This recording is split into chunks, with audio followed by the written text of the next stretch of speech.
চট্টগ্রাম বন্দরের new marine container terminal NCT পরিচালনার ব্যাপারে দ্রুতই সিদ্ধান্তে আসা যাবে বলে মন্তব্য করেছেন নৌপরিবহন মন্ত্রী শেখ রবিউল আলম। দুপুরে চট্টগ্রাম বন্দর পরিদর্শন করে এই কথা জানান তিনি। পরে এনসিটিতে সাংবাদিকদের সাথে কথা বলেন তিনি। এ সময় এনসিটি পরিচালনায় বিদেশি অপারেটর নিয়োগের ব্যাপারে সরকারের সিদ্ধান্ত জানতে চাইলে তিনি বলেন, ইতিপূর্বে ডিপি ওয়ার্ল্ড নামের যে প্রতিষ্ঠানটির সাথে আলোচনা হয়েছে তা যাচাই করে দেখা হচ্ছে।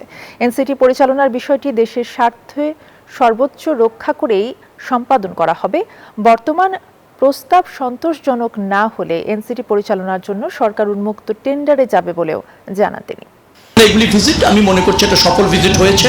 কিছু সিদ্ধান্ত এখানে আমরা প্রাথমিকভাবে নিতে সক্ষম হয়েছি, আর বেশ কিছু সিদ্ধান্ত আছে সেটা ঢাকায় গিয়ে আন্তঃমন্ত্রণালয় বৈঠক অথবা ধরেন প্রধানমন্ত্রীর কনসার্ন নিয়ে আমরা অর্থনৈতিক প্রবৃদ্ধি চাই, সমৃদ্ধি চাই, যেখানে অর্থনীতি বিকশিত হওয়া সম্ভব, যে সমস্ত সেক্টর থেকে তার সর্বাধিক ব্যবহার নিশ্চিত করতে চাই দেশের স্বার্থে, জনগণের স্বার্থে।